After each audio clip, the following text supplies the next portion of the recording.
Hi, and welcome to week 4 of this cybersecurity course. And I'm happy you learned a lot from week 3. In week 3, we discussed cryptography, we discussed the concept of cryptography, we discussed cryptographic attacks. And now in week 4, we want to discuss threats, attacks, and vulnerabilities. It's going to be a very interesting one. This part is, should I say, this should be the most interesting part of the course, probably after pen testing and social engineering thereabouts. But this part of the course is very interesting, so I would like for you to pay rapt attention, to focus, so that you can gain as much as you can from this module of the course. So quickly, let's discuss threats. First off, threats and threat actors.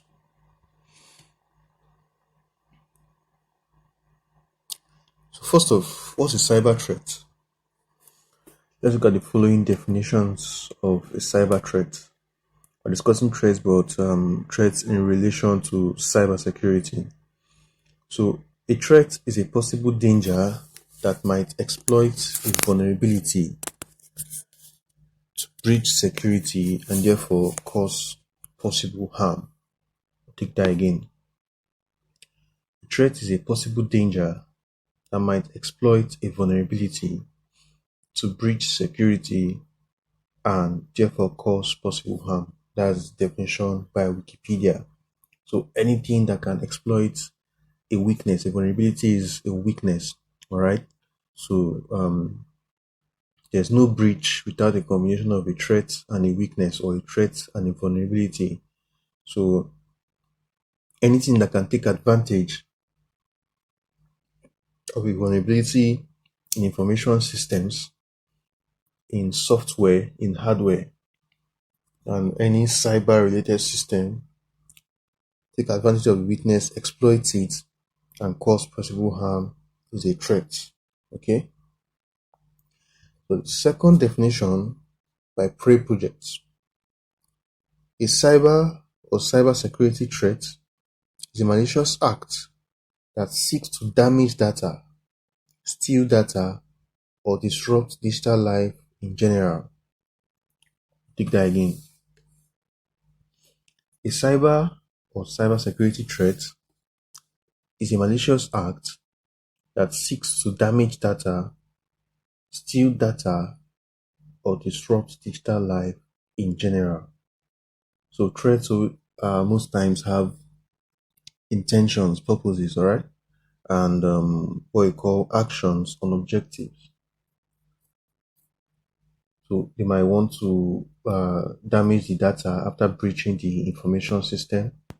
Might want to steal the data, or probably just disrupt digital life. Now, if you remember our CIA triad: confidentiality, integrity, and availability. So damage data has to do with integrity. Okay, steal data has to do with compromise on confidentiality, and to disrupt digital life has to do with compromise on availability. So anything that affects the confidentiality, integrity, and the availability of data or information systems is a threat. So third, let's look at this definition by Oxford Dictionary. The possibility of a malicious attempt to damage or disrupt a computer network or system. Take that again. A threat is the possibility of a malicious attempt to damage or disrupt a computer network or system. That's the definition by Oxford Dictionary. So in a nutshell, a threat is anything that can harm the confidentiality, the integrity, and availability of data and information systems. Okay?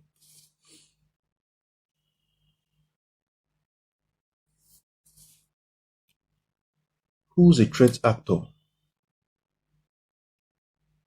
A threat actor or a malicious actor is a person or entity that is responsible for an event that impacts or has the potential to impact the safety or security of another entity. So, for example, if you have a hacker, probably in another nation or probably in the same country, okay, and he gains access to a system because the system was exposed to the internet, and probably there was a vulnerability, a particular vulnerability that could be easily exploited that was not patched on that system, and the attacker exploited that vulnerability and gained access to the system, and the system hosts sensitive data, all right, and probably he defaces the system or defaces maybe the website, the application that the system is hosting. The malicious activity is a threat. The attacker is a threat actor. All right. So threat actor is usually the person who executes the threat or who poses a threat, okay, to computer systems and also to data. In cybersecurity and threat intelligence, a threat actor is a broad term for any individual or group of individuals that attempts to or successfully conduct malicious activities against enterprises, whether intentionally or unintentionally. Take that again. That's the definition by Wikipedia. I take that again. In cybersecurity and threat intelligence, a threat actor is a broad term for any individual or group of individuals that attempts to or successfully conduct malicious activities against enterprises, whether intentionally or unintentionally. So the actions of a threat actor could be intentional or it could be unintentional. All right.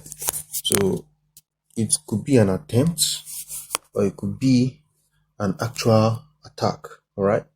To conduct malicious activities against enterprises. So enterprises have computer systems, they have server farms, they have data, they have information, okay, they have physical systems. So any group of individuals or any individual that attempts to or successfully conduct malicious activities against the assets of enterprises that are in the cyberspace, intentionally or unintentionally, are threat actors. So threats can be internal or external. Okay, the threat actors could be internal or they could be external, and they may or may not possess technical skills. Also, from Wikipedia, when you talk of internal threats, you are talking about employees, internal employees, all right? Either people that have prior access to the system or people that are administrators for the system. Everybody poses a threat, all right? And externally, you're talking of external threat actors like hackers that don't even know anything about the organization, probably just information they're getting from the internet. That's all they know.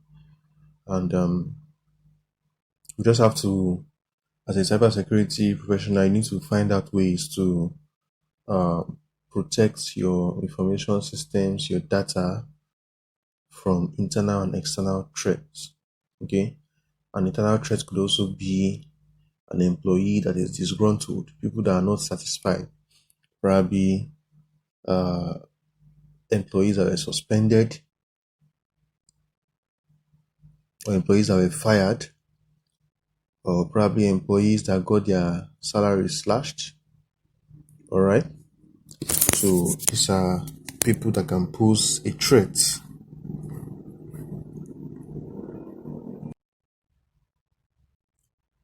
And as cyber security professionals, you need to be on your guard. So let's move next. Let's see the different types of threats. So I'm going to be explaining each and every one of them. There are quite a lot. So first off, we deal with malware. What is malware? Malware is just a short form of malicious software. Okay. So malware is simply software that was designed with malicious intent. Okay. The software that was designed with malicious intent, and it has a specific purpose. Okay. So if malware gets into a system that is not protected, what the malware can do, it can infect the system. Okay. It can render the files useless. Okay. I don't know if you've seen a situation where malware infected the system and a PDF file now looks like a .exe and looks like it can be opened with probably Windows Media Player instead of Adobe PDF.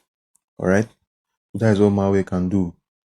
Malware can also steal data depending on how it's designed.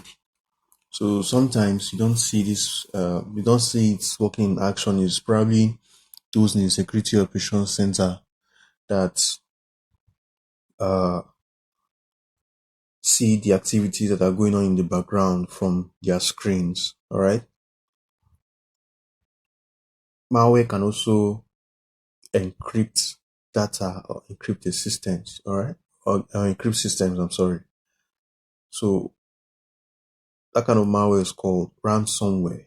Okay. So when it encrypts your entire system and denies you access to the system until you pay a ransom, it's called a lockout. All right.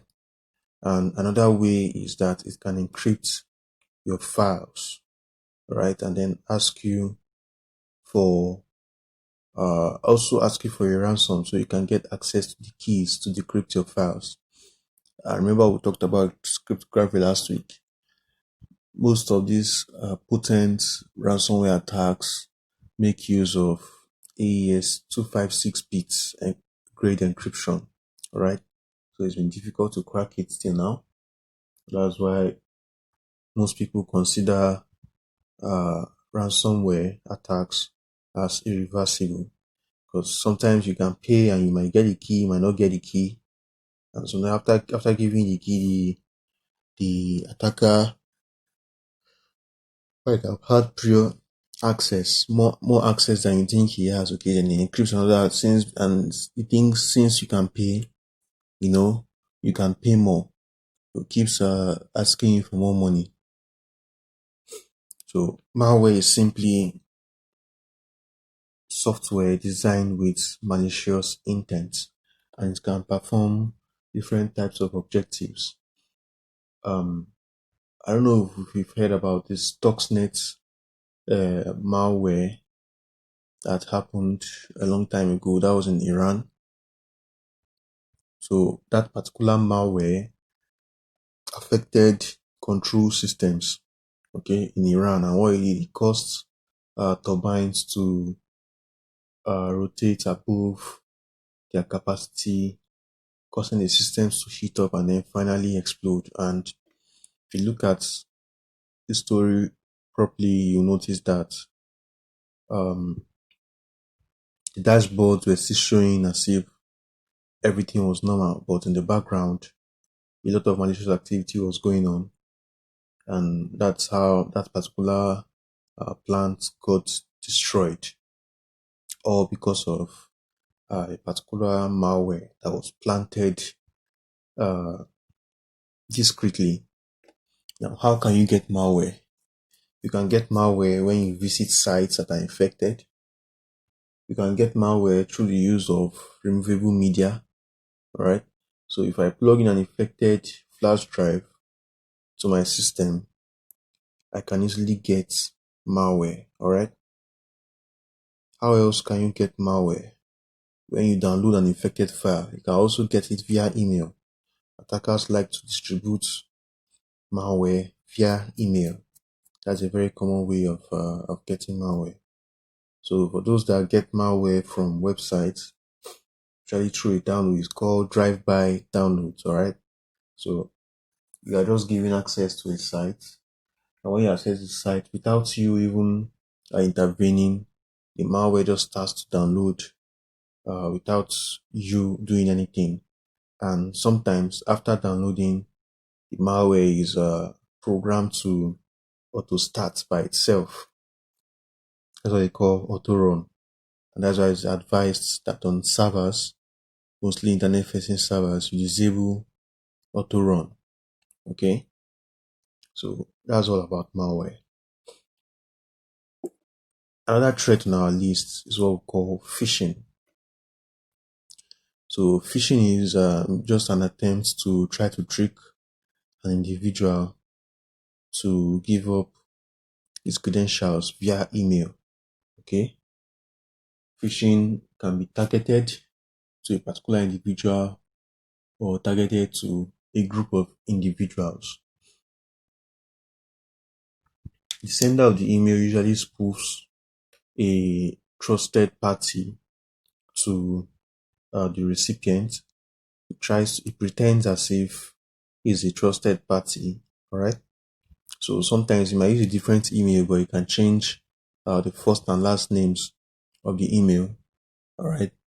And you send a carefully crafted email to the recipient that intends to trick them. Okay. And that email usually comes with a link. And once the user clicks the link, the site opens on another tab. And most times, usually a fake site or a site that looks like an original site. So while the user or the recipient is trying to log in, because it's a fake site, he can't actually log in. But when he puts in his credentials, in the background, the attacker has access to the database where the credentials are being stored. All right. And when the attacker gets the credentials, he quickly logs in, changes the password, and then he has full control over that particular account. Okay. And another way an attacker can phish an individual or a particular set of individuals is by compromising the email of a trusted party. Okay. And these are cases I've dealt with as a consultant. You see cases where attackers compromise the account of trusted people, trusted parties, probably a client or a consultant to them. And then, because they trust this party, the attacker can send them a mail using that particular email and say, hey, I just sent you a tax invoice, but you need to log in first to get it. Then they get a link and they are prompted to log in. Then they log in, but unfortunately, probably it's not the real site usually. Okay, so it redirects them to the original site after logging in. But meanwhile, in the background, um, the attacker has gotten their credentials and he uses it to perform his actions or her actions on objectives. Spear phishing is the same as phishing, only that spear phishing is usually very targeted. It could be one person, and it is, like I said, very much targeted. That's why I call it spear phishing, right? So just take, for example, now you go to the river, you want to fish, you cast your nets, okay, and you catch as many fish as you can, okay, depending on how many fall for the trap, or depending on how many are present at that point in time. But for spear fishing, I'm usually looking for probably just one person most of the time. So the kind of fishing you call point and kill. You choose the fish you want in the pond, and someone then uh goes to catch it by probably throwing a hook or a spear at it and get it out. That's what it's called, spear fishing.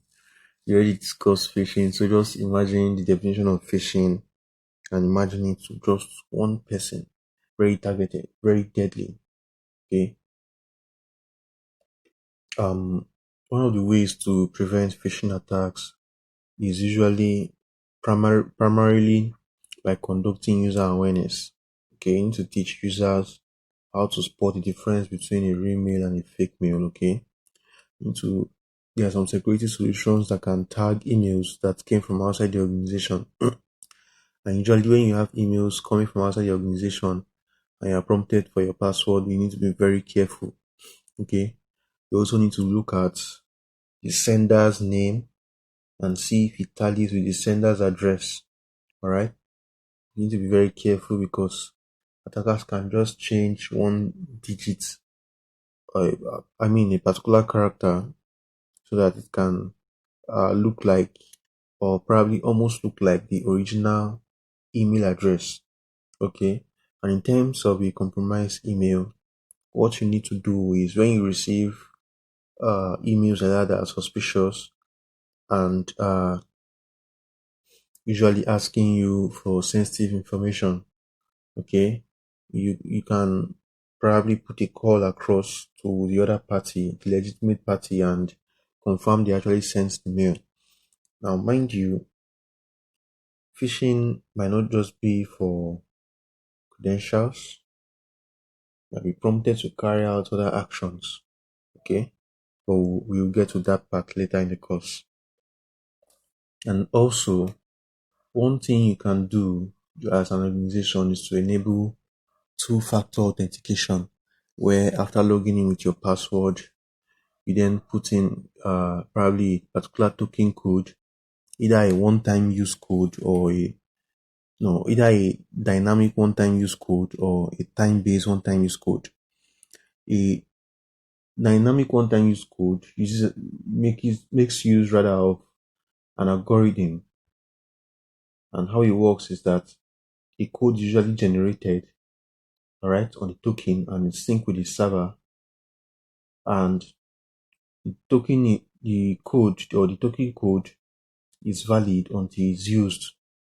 Okay, so when you use the token code, and you need a token code again, it generates another one.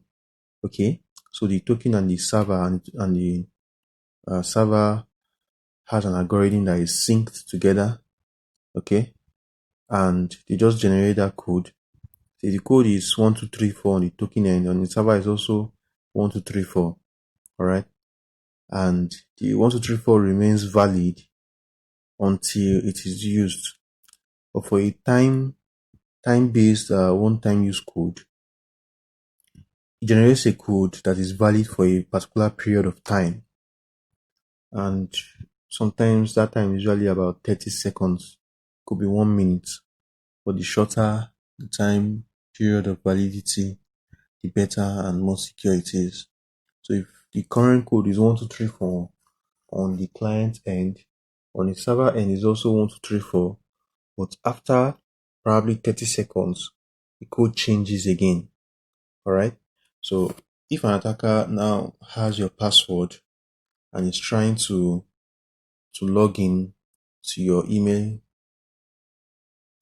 but he doesn't have that code, he doesn't have that token, it will be difficult for him to get in. All right. Another way to stop phishing attacks is by uh, scanning links, using security tools that scan links for web reputation. Okay.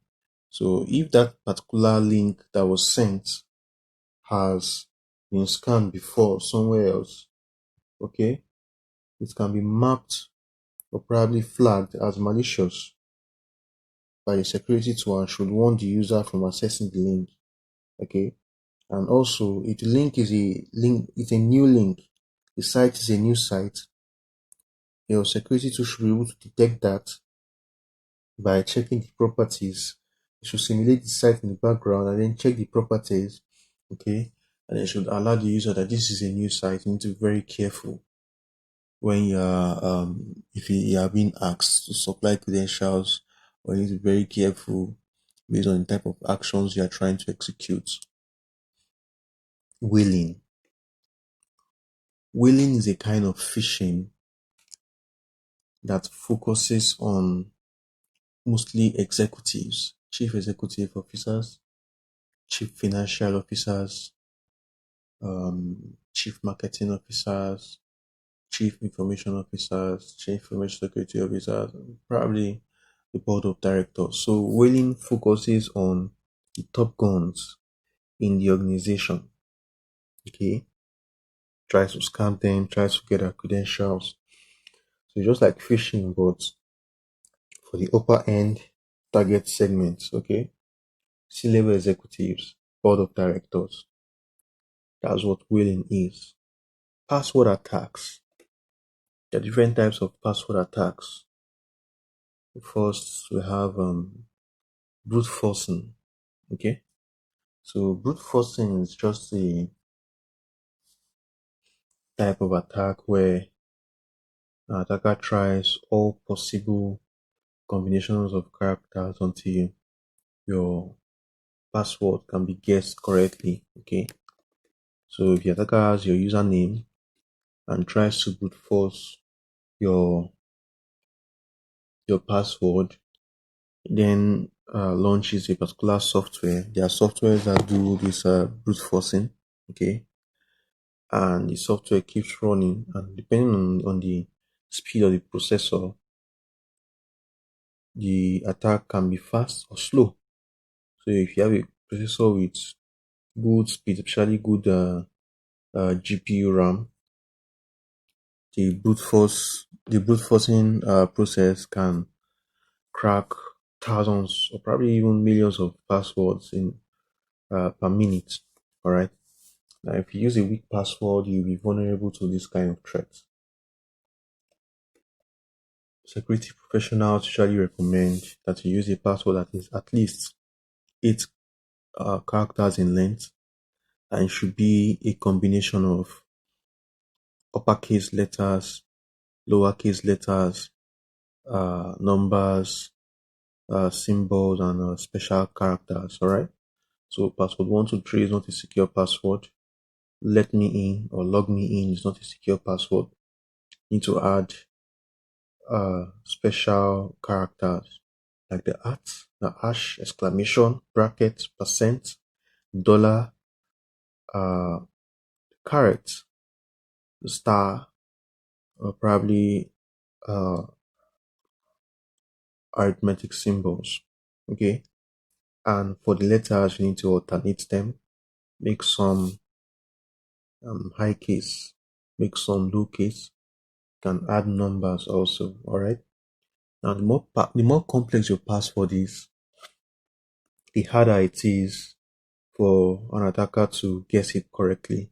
Okay, and the longer the time the attacker would have to spend trying to guess the password. Social engineering. Oh no, let's look at another type of password attack. Another type is dictionary attack. Okay, so in a dictionary attack, the attacker already has uh, a set of passwords. Okay, and they contain words that can be found in a dictionary. So it's just like brute forcing, but the password it already has a predefined passwords. Okay, so brute forcing normally tries every possible combination, but dictionary attacks already has predefined uh, passwords to start with. All right, so let's go for social engineering. Social engineering is an attempt to trick a user or a person into carrying out uh, legitimate and sometimes fraudulent actions. All right. So phishing, for example, is a form of social engineering, but social engineering can happen in many forms. So take for example, someone can um, purchase a domain that looks just like the organization's domain, and then can send a mail using that domain and ask the user probably to supply his password or ask the user to probably transfer money from a particular account to another account. Okay, so that's how social engineering works, and Usually you would quickly oblige the request because probably out of trust or out of fear or out of obligation. Probably it's your job to do what you're told to do. And maybe appraisals around the corner, you want to, hurry up and execute the action. Okay? So social engineering just tricks users, not just over email, it can happen over the phone, right? When it happens over the phone, it's called vishing, vishing, vishing.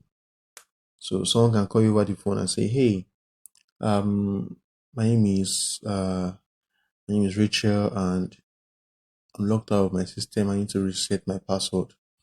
Then you say, "Okay, we would send you a temporary password." And you say, "No, oh, I actually don't have a means of receiving that. So could you just reset it and just call the password for me, and I'll reset it myself." And then because you feel he's a staff, you quickly oblige the request, and then you you reset the password, you send it over, and the attacker logs in and has full control. So before the original owner can know that something is really going on, the attacker has carried out a whole lot of actions and probably starts using the victim's machine or the victim's account rather to further carry out malicious activities. We already spoke about brute force now. Data exfiltration. Data is very important to organizations, especially data that is classified as probably confidential, private, sensitive, secret. Okay, it's going to be very harmful to an organization if uh, data that is classified as high level is found in the hands of the public or in the hands of hackers. There are different ways to steal data. One is by, you brute force the password, you gain access. All right. We exploit a vulnerability and gain access. A vulnerability could mean that there is a weakness in the software or the access to the system does not require any form of software. All right. So once you're able to gain unauthorized access to the system, what attackers do is they search the system for the data it contains. Now, when they want to move the data, they either move it out one by one or they gather everything together, zip it, and send it over the network. But sometimes there are network devices that are designed to detect when data is being moved out of the network. Okay, so most times what attackers do is they fragment the data and send it out in bits, and then it's reassembled on their own end. Okay, so this happens when you're trying to exfiltrate data within the network.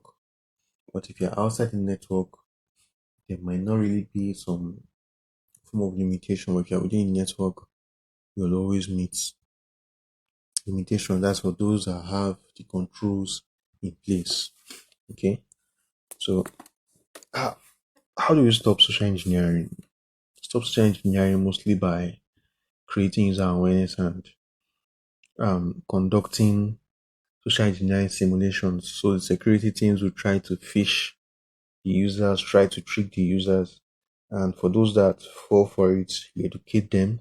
Okay, you help them to never lose their guards when attending to very sensitive requests. How do you stop data exfiltration? Stop it by using what you call a data loss prevention tool. Now, this data loss prevention tool works in many ways. Number one is it classifies the data first off. So, if you've classified the data and there's a rule say that this particular data should never uh, leave the network or should not be on systems of people that are not registered to handle classified data to prevent it from moving, all right? And sometimes in the event it allows it to move, it encrypts the data, okay, so that you might have the data, but the data is not readable, okay? So that's just one of many ways that it works. Okay, and if you're trying to send it out via email, the document or the data is stripped off at the gateway, okay, because of the rules that have been set. All right. Another way of preventing data exfiltration is by you fully patch your systems. All right. You use strong passwords, very complex passwords that make it very hard for attackers to gain access to the system.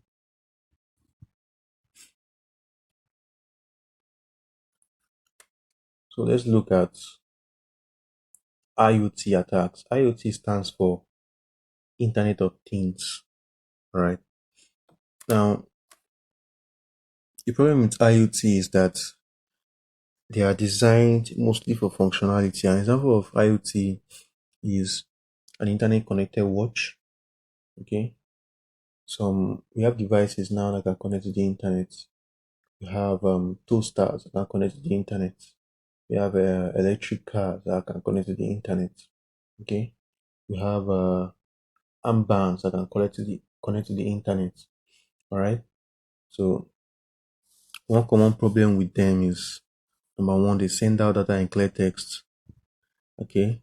There's no form of encryption, and most times they use very weak default passwords. All right. So another thing is most times these IoT devices can be part of a botnet when they are compromised because they can be easily compromised. Okay. So one way to prevent IoT attacks is to ensure that the firmware is up to date and that strong passwords are in use to prevent any form of compromise. Okay. I've seen situations where IoT devices were part of a distributed denial of service attack. Okay, so you need to be very careful when you're buying items that can be connected to the internet. You need to be extra careful. We already talked about ransomware, but I could go a bit further about it.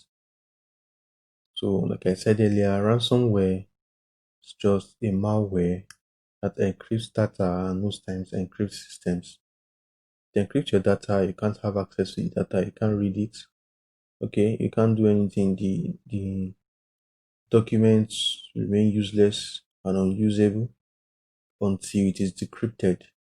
And you usually get a warning signal that, hey, we have locked all your files, we locked everything, and now what we just want you to do is to pay a particular amount as ransom. Then we'll give you the key and you can decrypt your files and have it back. Security professionals advise against paying ransom because other systems could have been compromised and the attacker is trying to see if you are someone that is really willing to pay. Now, after paying, they can now decide to wait a while, then they encrypt the other systems and also ask you for ransom. If you don't pay, you might have to wipe the system and then you might have to reinstall the system from scratch. The disadvantage you have is the data might be lost.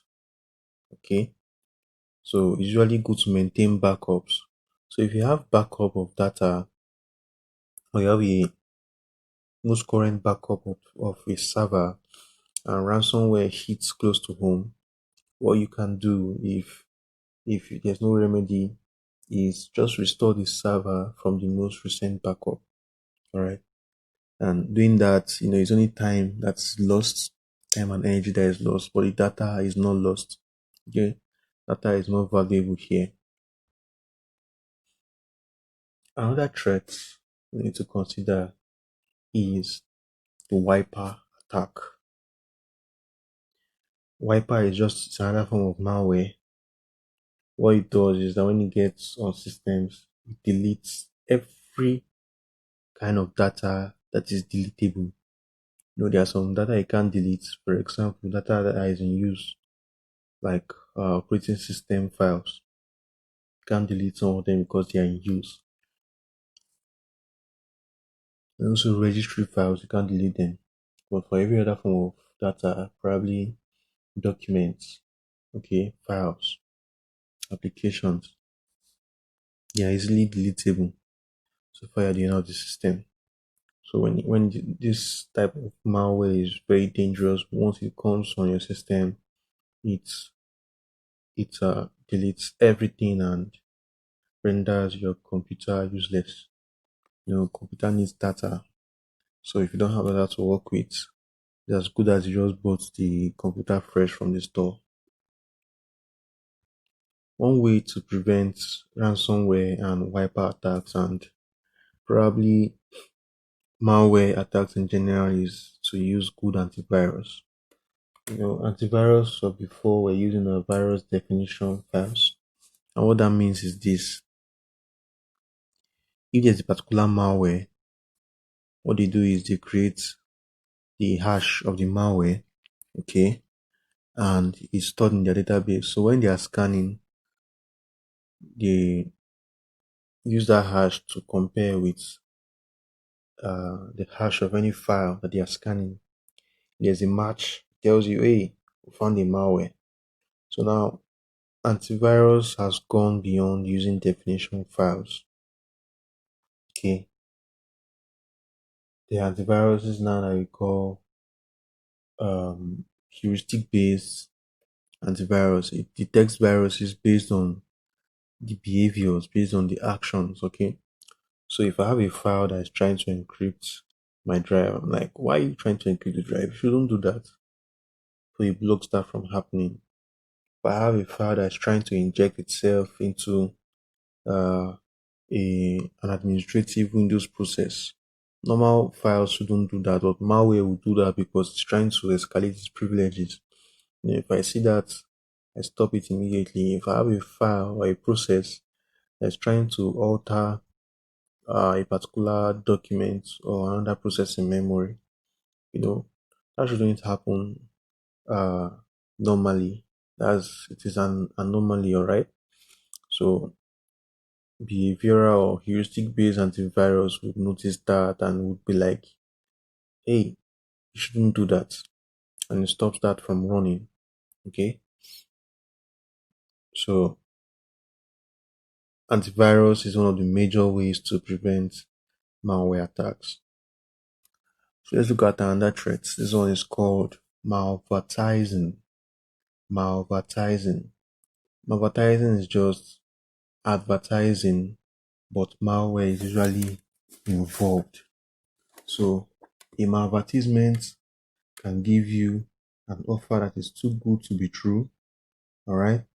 But then in the process, it might ask you to download something. In the process of downloading, you might download malware and run it on your system. Advertising can lead to ransomware, can lead to wiper attacks, can also lead to infection of your system.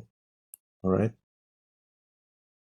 So how can you fight against malvertising? You can't control malvertising, but you can be careful. You can be on the lookout when you're being redirected to somewhere that probably doesn't look like it. Okay. So you need to be very careful when you're asked to download a document and the document has a .exe as a format. You should know you are downloading a virus and you should be careful about that. So let's see another threat called rogue software. So let me give an example. We have companies like Adobe that produces software like Adobe Reader or probably maybe Photoshop, alright? Now it's usually good to download software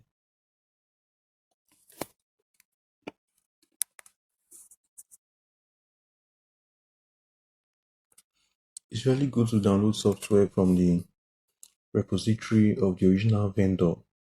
So there are third-party sites that also have this software, and as the vendor updates their own, they download from the vendor and upload to their site. Okay. So the problem with these third-party um, hosts of software is that it's very much possible to edit the software and add their own code. Then they compile it for you. So when you're installing the free software, you might install another thing along with it, which you are probably oblivious to. Okay. And it might act as a command and control. So with that software, once you're connected to the internet, a hacker somewhere has access to your system, but you do not just know, and you're just working ignorantly, you're typing away, probably using the software. That's what rogue software does. Most times, people do it intentionally, okay? So they can tell you, hey, this is software for, or this is setup for Adobe Reader. Meanwhile, it's a different setup entirely, okay? Or they could tell you this is Adobe software setup, all right? And it's the original one, but they've added their own code. So one way to verify is to get the original hash from the original vendor's site. So instead of downloading from a third party site and then getting the hash from the original vendor's site, why not just download from the original vendor's site where we have assurance that what you are downloading is really what you are downloading. Okay. So how do you combat rogue software? So like I said earlier, download software from the original vendor's site. Okay. And try and have antivirus installed. Antivirus can detect rogue software. Depending on the code that's trying to run, it can block the process and alert you. All right. Another threat is money theft, and this happens over systems that handle money transactions. Okay, so we have systems like probably internet banking. So someone can gain access to internet banking and transfer money out, or probably use your money to buy Bitcoin. Okay, so you need to be very careful with any systems you have that can be used to uh, transfer money, or can use to perform financial transactions. You need to be very careful. You need to guard it carefully. Okay. So another threat here is a botnet. So let me explain something. A botnet is a network of computers that are remotely controlled by an attacker. Okay, the attacker is also remote, and the owners of the systems of the computers are not aware that their systems are being used in a botnet. So, for example, when you download rogue software, it can install code that can establish a connection with a remote hacker's server. Okay. Now, when you are part of a botnet, the attacker can use your system probably to cause a DDoS on a particular server. Okay. So sometimes you can just discover that your system usage is quite high. All right. And you're not really doing much on the system. Probably you're just working on one document, and RAM usage is high, processor usage is high. Okay. So you need to confirm that uh you're not really doing much on the system. One of the ways to confirm if you are part of a botnet when RAM and processor usage is high is you just disconnect yourself from the internet, because the attack works over the internet, and when internet is no connection, right? So if you disconnect from the internet and you notice a very great drop in the resource usage, then your system might just be part of a botnet. Okay, but there's legitimate activity going on, Okay, you have nothing to worry about. You can remove yourself from a botnet by either wiping the system completely or using antivirus software to remove the malicious software that was installed. Okay. Another type of threat is what we call advanced persistent threats. Advanced persistent threats. APTs are usually, or we call advanced persistent threats APTs. So APTs are they're usually quite skilled at what they do. They're just like a hacker gang, okay? And they're usually very determined to penetrate organizations. They study the organizations properly. After you've done their homework, you just need only one point of access. And when they get in, they're usually very stealthy. Okay, they're not in a rush. They study the environment properly. Okay, and they stay hidden for a very long time. They maintain persistence by probably creating admin accounts to lay low, and once they study the environment enough, they perform their actions on objectives. All right. So what they do is either they steal data or they modify the data. They can stay in the network for as long as say 3 to 7 months without getting detected. All right.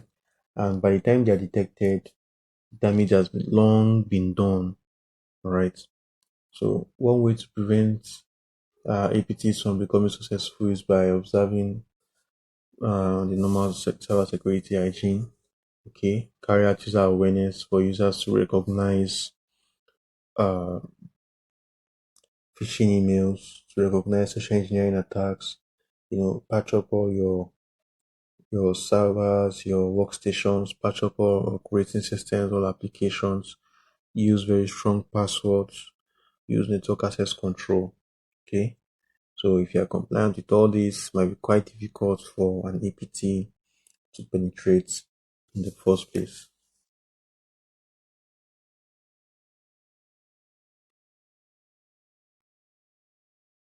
Malware. So as I said earlier, malware is a short form for malicious software. It's a piece of software that is intended to cause harm to a computer system.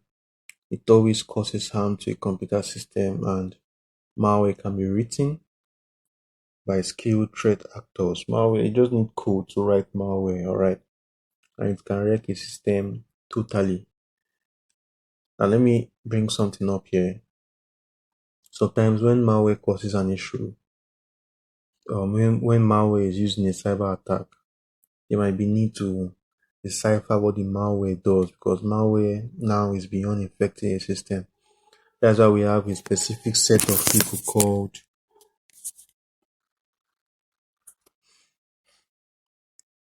So you want to detect what the malware does. You have malware analysts, and what they can do is they can reverse engineer the malware and read it line by line and read the properties and the functions of the malware to detect what the malware actually does. Okay, so this is about malware, malicious software written by threat actors, can wreck a system, can infect a system, and we'll see different types of malware.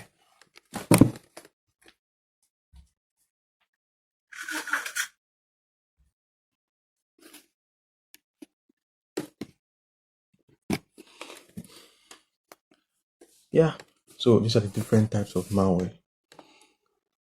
First, we have what is called virus. A virus does nothing more than to infect systems. When it infects systems, it can render the data uh, useless, can make the system to misbehave. So, for example, just see your mouse moving around, or windows opening and closing, or anything open closes, alright? So that's what a virus can do. And viruses are usually spread with human intervention. So I take a file that's infected, I plug it to another system, system gets infected, or I run a file that is infected, system gets infected. That's how virus works. Then you have Trojan horse. What the Trojan horse does is it looks like legitimate software, but meanwhile, behind it, it is actually malicious software. And then you are deceived to, to install it. And after installing, it installs the malicious software and carries out actions and objectives, right, without you even knowing.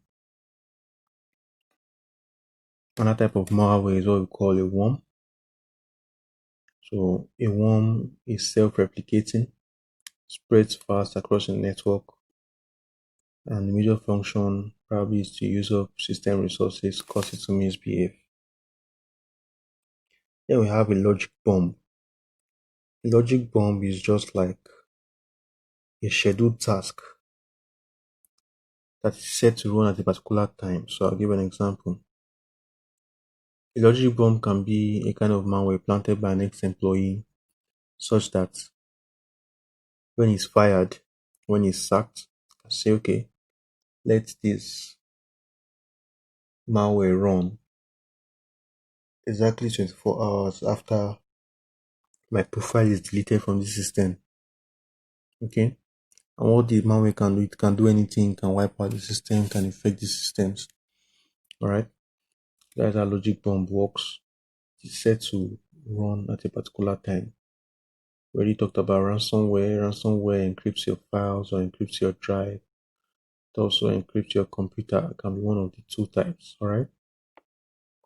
And demands for a ransom to be paid before you can get access back to your computer or to your files. In case of a ransomware, ensure you never pay, okay?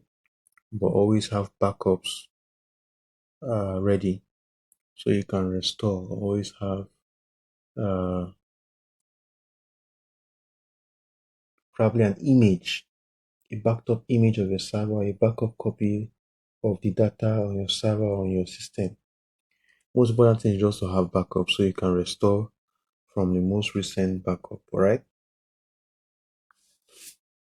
Then you have spyware. So spyware is just a malware that spies on you. Okay, it can steal data from you. You know, as you're purchasing stuff online, it can probably take hold of your card details and send it to a remote server. Okay, it can track your activities, even track you. Any software that tracks you or tracks your activities is a spyware. And we have hardware. Hardware, what it does is to show you annoying adverts. And sometimes when you click on the advert, it can download another software that is actually malicious. Okay, so sometimes you can be working on your system, you see a pop-up screen that says your system is running slow. You need to call this number to fix it. When you call the number, they might actually tell you, okay, hey, send your card details, do this, do that, and you get scammed. So that's how hardware works. Hardware is annoying adverts on your computer that can lead to infection, can lead to fraud, can lead to anything. So be very careful when you're seeing pop-up ads on your computer. So there next you have with RAT. RAT is just a short form for a remote access tool. Okay. So you might unknowingly install a RAT without knowing. Okay, and what it does is that it grants a remote attacker access to your system without you even knowing. Okay, so the attacker can use your system to further launch attacks. against other systems on the internet. All right. So that's what a remote access tool is. You have backdoors. Backdoors is just another way for an attacker to have access to your system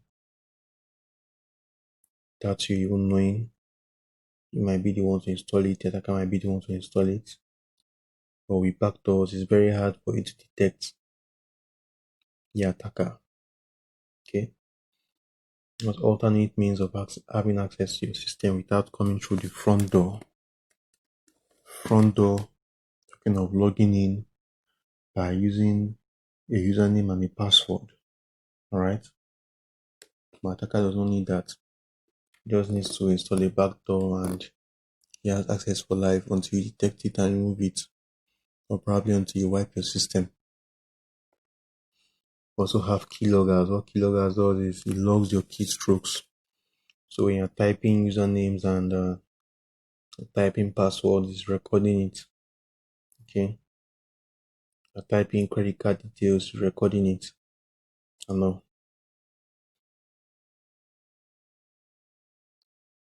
We spoke about bots and botnets. So bots are individual computers that are infected with a rat. Botnet is a group of computers on a network infected with a rat. Then lastly, we talk about dropper. A dropper file is just a file that drops another file. Okay. So malware now is dynamic. So since you already know that systems will detect when um,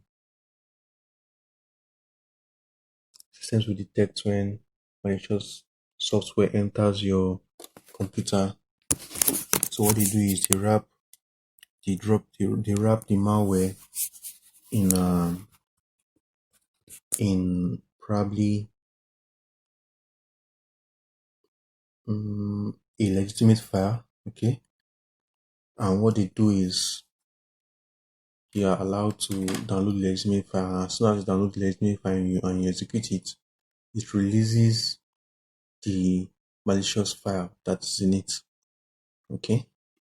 And because you're giving permission to the legitimate file, the malicious file will be riding on the process of the legitimate file. It can inject itself to other processes like Windows processes, Windows admin processes, and all. So these are the various types of malware, and I've explained how they all work.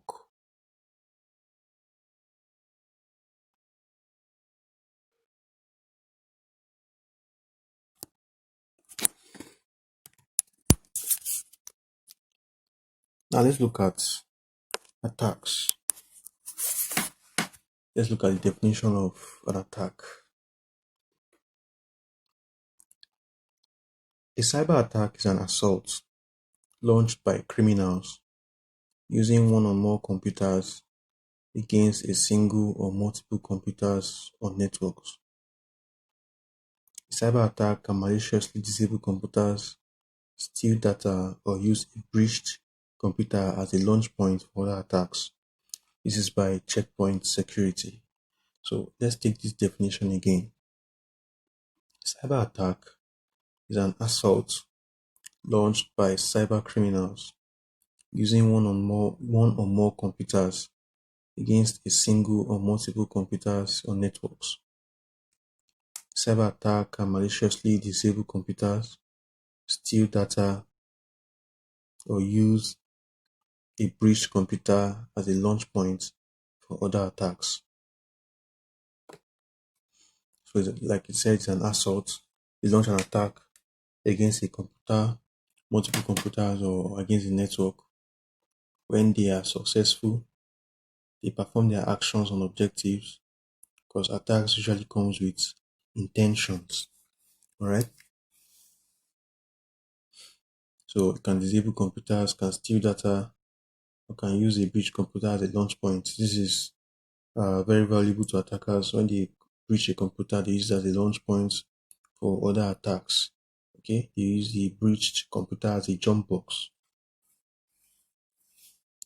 So let's look at the second definition. In computers and computer networks, attack is any attempt to expose, alter, disable, destroy, steal, or gain unauthorized access to or make unauthorized use of an asset.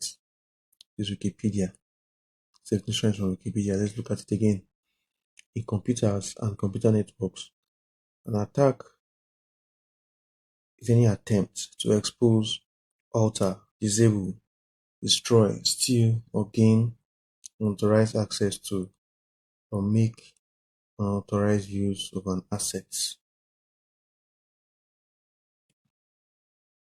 So let's look at different attack types. Impersonation. In impersonation, you are trying to be someone that you're not. You're pretending to be someone that you're not. Okay.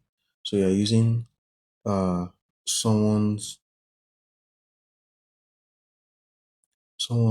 details. Okay, you have his details, so you log in, or probably you spoof the person's details. So an example, I can walk into a bank and tell them my name is John Mark. Meanwhile, my name is maybe Samuel Prince. Okay, so I'm pretending to be John Mark because John Mark has $10 million in his account. And I say, okay, I would like to withdraw the $10 million. Okay, and then I bring out fake identity cards and fake details that prove that I'm John Mark. Meanwhile, I'm not actually John Mark. All right, so that's how impersonation works. And you have shoulder surfing. So say for example I'm at the ATM, I'm trying to withdraw money and it's asking me for my PIN, and someone looking over my shoulders is seeing how I'm typing my PIN, and now because of that he knows my PIN. Or probably I'm on my laptop and trying to buy something online and someone is looking over my shoulders and he sees uh, the pattern of my password and my PIN. He saves it. So as a result, he could actually gain access to my account because he looked over my shoulder. So that's why when you're putting in passwords and it's possible for people behind you to see, you need to be careful and probably um, uh, launch forward and cover the greater part of your screen and your keyboard such that people behind you can't see what is actually going on. So hoaxes is just fake news that drives you to do something. So someone can send you an email and say, "I have access to your data. I need you to send money to this account so I can release it back to you." So out of fear, you might decide to send the money. So that is a hoax. It's not really true. The attacker is just exploiting fear in you to cause you to perform actions or objectives for him. Okay, then you have tailgating. So in highly secure buildings, you can't just have access to a section of the building without using your ID card or a smart card. Now, tailgating happens when someone has entered the room with a smart card and then you quickly walk up behind him or her without presenting a smart card. The person might be a visitor, might also be a hacker. So tailgating is discouraged because people without an access card can easily gain access to secure parts of a facility, without being checked. That's why it's considered an attack because once they have access to the facility, can carry out their actions and objectives.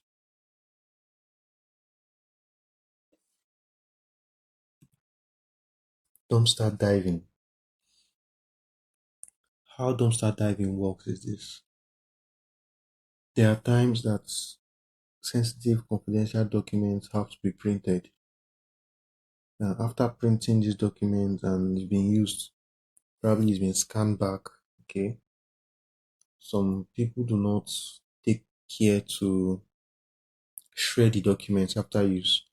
They just throw it in the bin and then janitor comes in, takes your trash and throws it outside.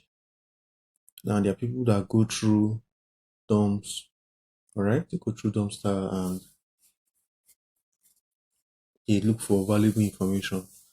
And when they start seeing contract letters in the bin, they can use it and aggregate data or make inference of data and use it to launch a cyber attack. So that is why it's advised for you to shred documents that are sensitive and no longer in use.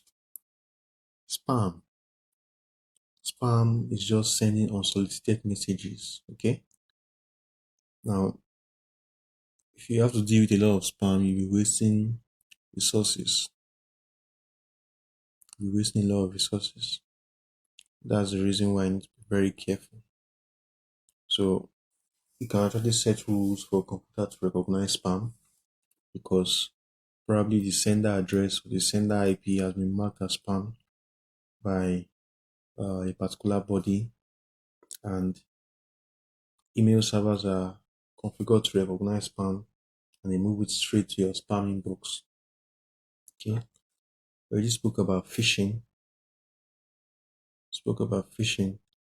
and we already know that phishing is just a way to trick users via email to give up information or perform a particular action, probably give up their credentials.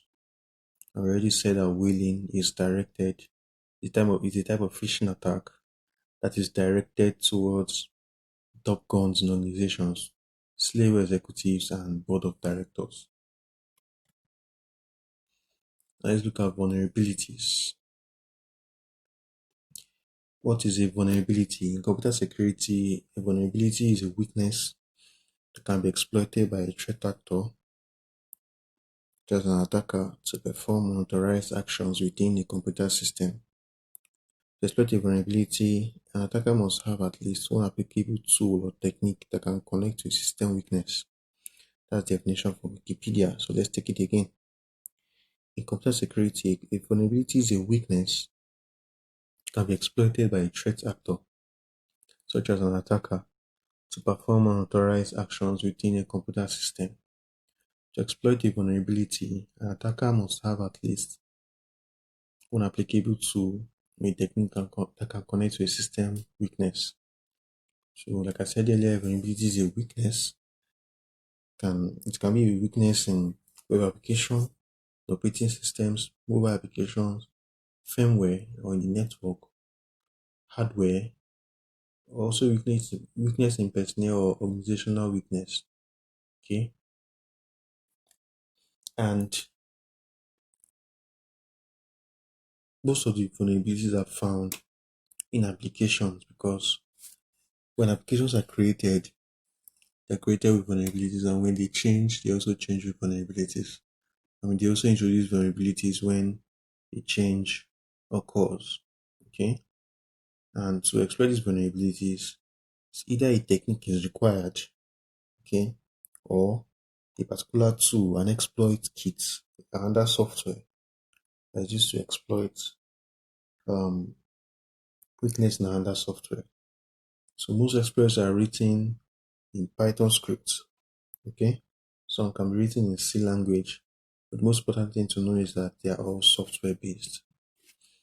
So let's look at concepts of vulnerability. Let's look at patches and patch management. Patches are fixes for vulnerabilities found in software, mostly operating system software and probably um, installed software. So patches are fixes. When you install patches, that software is no longer vulnerable to the weakness that was identified. Right? Now, patch management is simply the system of deploying patches and accounting for assets that have received these patches. Okay. So for patch management, it's just an effective way of ensuring that there are no vulnerabilities in your environment. One of the most important concepts of patch management is added inventory because if you don't know what you have, you might not be able to secure that asset, and that asset may remain vulnerable forever. Okay, So the first thing to do is you do an asset inventory. Okay. And after that, you classify your assets to critical and non-critical assets. So when you perform a vulnerability scan, you usually see hundreds or possibly thousands of vulnerabilities, depending on how large the enterprise is. Now, when you see these vulnerabilities, the vulnerabilities are rated by severity. They're rated as critical, high, medium, or low. All right, in descending order of severity. There are also vulnerabilities that are exploitable. What that means is there is a publicly available tool that can be used to exploit vulnerabilities identified. Okay, so what you should focus on, you should focus on critical systems that have exploitable vulnerabilities. Okay, because of the impact of exploiting the vulnerabilities on the systems. Okay, and you need to account for which systems have received the patches and which systems haven't received the patches. Okay, so that's simply the concept of patch and patch management. Now, a zero-day exploit is an exploit for a vulnerability that is not known to the vendor, to the public. Okay, it's an exploit to a vulnerability that has no patch available and is usually very dangerous. Now, usually compensating controls or compensating fixes can be released before the patch is released. All right. Severity, we already spoke about the concept of severity. When you have vulnerabilities, they are rated by severity, so you need to focus on closing out critical and high vulnerabilities first because some environments that have thousands upon thousands of assets, it's usually very difficult to uh, close out all vulnerabilities. So you need to focus on the more important ones that can cause immediate breaches. Bug bounty. Now, the way bug bounty works is when companies design systems, what they do is they make the systems open to researchers all over the world and you tell them, come and find bugs in our software. For every bug you find, you get paid. Example of bug bounty platforms, you have Bug Crowd, you also have HackerOne, all right? And researchers are handsomely rewarded for every vulnerability found and responsibly disclosed to the vendor. So the vendor fixes this vulnerability and rewards the hacker with some cash. You can sign up for them. It's a good way to make cash on the side in your security career. What are the causes of vulnerabilities? Complexity. As more features are added to software, vulnerabilities are introduced, especially in the way the software handles data and intermodular connections. Connectivity. Anything that can be connected to each other, the more systems are connected to each other, the more vulnerable they are. All right. Poor password management. Passwords that are stored in clear text, passwords that are generated in weak form. These all contribute to vulnerabilities. Internet usage. The more you use the internet, the more you are vulnerable to attacks. You are vulnerable to attacks the more you use the internet. So you need to ensure that you're all patched up for being connected. This is where a NAC comes in. Network access control. We already discussed this in network security. It ensures that systems are fully patched and have all necessary security configuration checks and measures before they are granted internet access. You have application bugs. Bugs in applications can cause vulnerabilities. Unchecked user input is a major cause. If your software cannot check that the user input is consistent with the structure of data that is expected, it can accept random input and specially crafted input by an attacker which can be executed. You also have people, negligence of people. Okay, negligence and carelessness of people can be a vulnerability and can cause breaches. How do you detect vulnerabilities? You detect it with vulnerability scanning, use authenticated or unauthenticated scanning. When you use authenticated scanning, you can configure the scanner to have a username and password that can be used to log into every system on the network. Now, because the scanner can log in to detect vulnerabilities that are present and that can be exploited when an attacker already has access to the system. Okay, so to detect vulnerabilities that can be exploited when an attacker is logged into a system. But for unauthenticated scanning, it only detects vulnerabilities that an attacker can get when he's probing the system from the outside, when he's not logged into the system. So unauthenticated scans are more deeper and more comprehensive than authenticated scanning. You can also detect vulnerabilities by penetration testing. So penetration testing is just a way of contracting an ethical hacker to find vulnerabilities in your network and to exploit it. Alright. Now by detecting these vulnerabilities and demonstrating how it can be exploited, security teams are on edge to fix them and have an optimized security posture. And you have vulnerability databases. And what they do is this. When vendors have vulnerabilities, they publish it and they publish the patches too. So these vulnerabilities databases, for example, like NVD and the CVE, alright, they have records of vulnerabilities across all software and they have the description of vulnerabilities, the impact, the risk, and probably a link to the patch. So it's just an aggregation of vulnerabilities and can be used by security teams to uh, uh, research more on vulnerabilities. It can also be used by scanners to uh, maintain a plugin to detect those vulnerabilities. So, thank you very much for listening. I believe you learned a lot from this course, and see you next week. Do take time to go for further study. Thank you.